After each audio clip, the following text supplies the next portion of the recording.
どうも、ひかげです。突然なんですけど、皆さん電子ドラムって持ってますか？今だとコロナの影響もあって、自宅での練習環境を作るためだったり、最近だとドラマーの YouTuber さんも電子ドラムを使って動画活動をされてる方って非常に多い印象で、そういう影響もあって結構今電子ドラムって需要ってすごい高まってると思うんですよ。実際日陰もちょっと気になってまして、そんな中今回サウンドハウスさんからプレイテックの PDS-1000 という電子ドラムですね、ぜひ使ってみてくれということでお声掛けをいただいたので、最近所属しているバンド東京キメラがですね、音源を発表しましたので、新曲であるレベル C、 これを PDS-1000 でセルフカバーしていきたいと思います。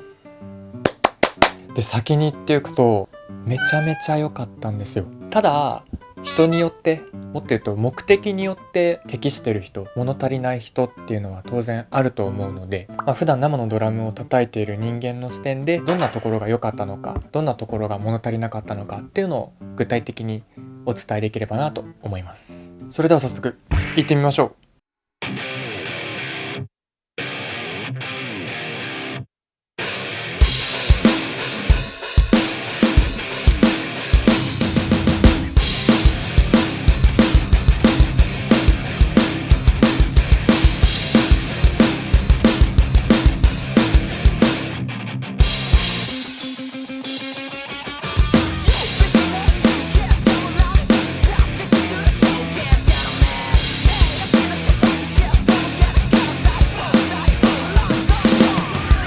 こんな感じの音で、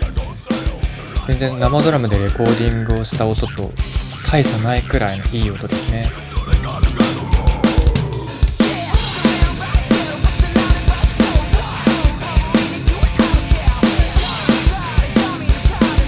結構セッティングが悪いんですかね。ハイハットがくるくる回ってきちゃう印象で今直しました。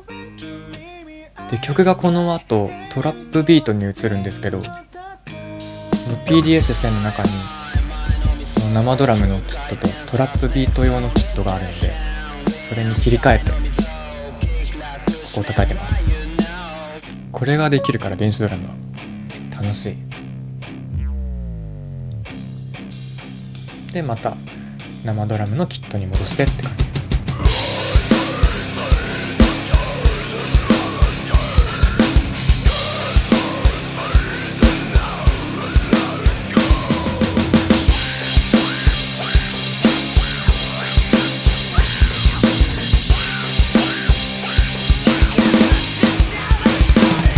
たまにハイハットの反応が悪いかな。これはでも後から調整ができますね、細かく。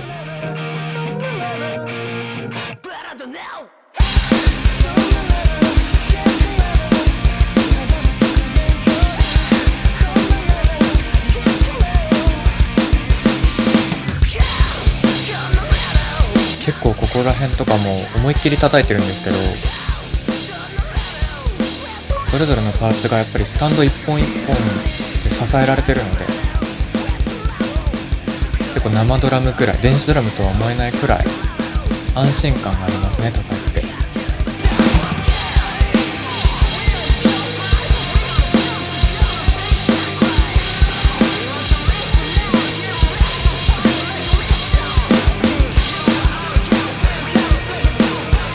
か普通に見栄えがいい。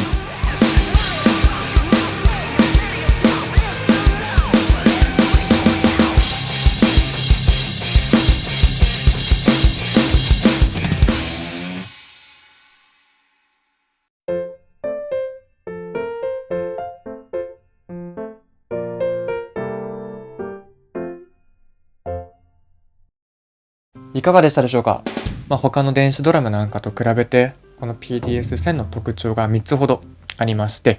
まず1つ目、音色の幅ですね。で、同じくらいのスペックの電子ドラムと比べて、調べた限りにはなるんですけど、だいたい搭載されている音色のキット数が20種類で、ボイスも400種類とかのものが多かった印象なんですけど、この PDS-1000 に関してはキットが40種類で、しかもボイスも800種類、しかもそれらって全部エフェクトをかけたりとかイコライザーで例えば中域の音を抑えて、いわばドンシャリ系の自分好みの音を作れたりとか。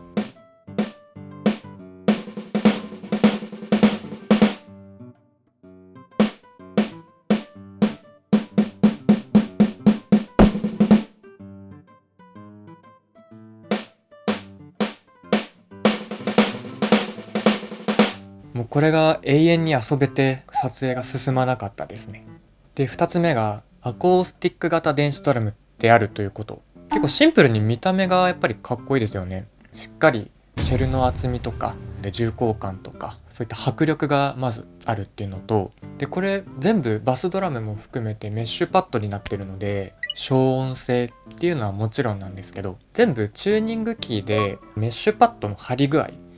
テンション感っていうのを調整できるんですね。例えばフロアタムって生ドラムだとそんなにリバウンドしないんですよね。結構ボヨンボヨンなので、それを電子ドラムでゴムなのですごい跳ね返りが強いんですけど、それのフロアタムの演奏に慣れてしまうと、いざ生ドラムで同じようなフロアタムのビートを刻むってなった時に、その練習通りにうまくいかないんですね。リバウンドがないから。しっかり生ドラムのテンション感に合わせてチューニングもできるので、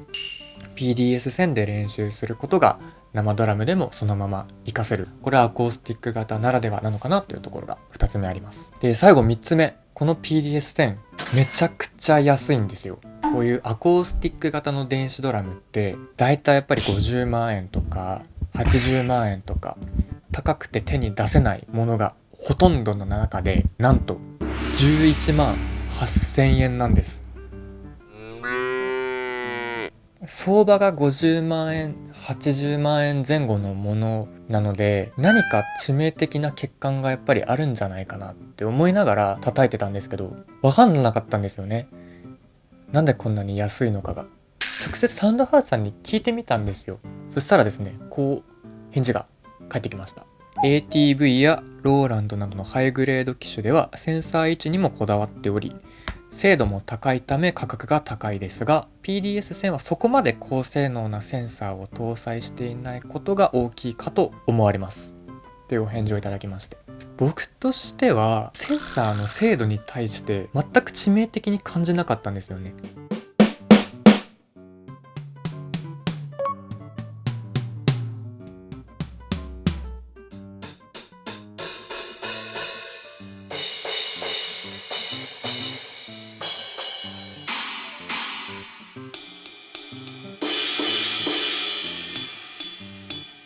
そこまで高性能ではないと言っても、もう必要最低限な十分な機能が備わってるんだなって感じて、でただやっぱりもっと本格的な生ドラムに近い電子ドラムがいいという方であれば、そういうハイグレードな機種、ここは人によってくる部分なのかなっていうところで感じました。でちなみにこれら以外にも、例えばメトロノームに合わせたりとか、音源サンプルに合わせてドラムを叩いたりとか、基本的な PDS-1000 がやれることに関してはサウンドハウスさんの公式のチャンネルの方で動画になってると思うんで、ぜひそちらもチェックしてみてください。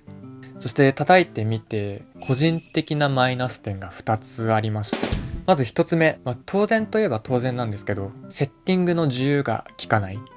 一つ一つのパッドにモジュールから伸びた線をつなぐので、あんまり遠い位置に置いてしまうと線が張ってしまって、結構もう少し広く撮りたいのになっていうようなセッティングがなかなかうまくいかない。これはPDS-1000 に限らず電子ドラムに全てに言えることなんですけど、で2つ目が、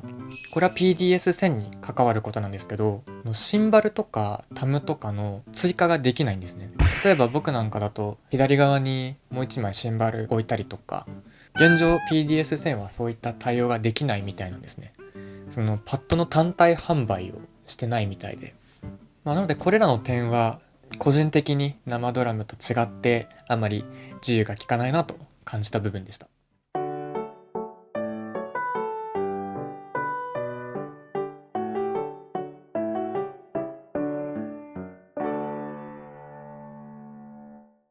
はい。で、以上 PDS-1000 のレビューだったわけなんですが、結論、どんな人におすすめできるのか、ズバリ、電子ドラムを使って YouTube とか TikTok とか動画投稿活動を始めようと考えている方に対してその初めての電子ドラムとしては一番おすすめですね。自宅での練習環境かつ動画の撮影環境っていうのがこの PDS 線1台で完結できてしまうんですね。何よりも超安いんですよね。初めて電子ドラムを購入検討している全てのドラマーさんにおすすめです。で、今回の PDS 線の動画はこれで以上になるんですけど、見ていただいた動画の中でなんかちょっと気になる部分1個だけありませんでした？なんか黒いスティック使ってましたよね。で、実はこれもサウンドハウスさんから今回のこの PDS 線と一緒に提供いただいたスティックなんですけど、こいつもこいつで結構とんでもない商品だったので、次はこのスティックの方のレビューをしてみたいと思います。では最後までご視聴いただきありがとうございました。また次回の動画でお会いしましょう。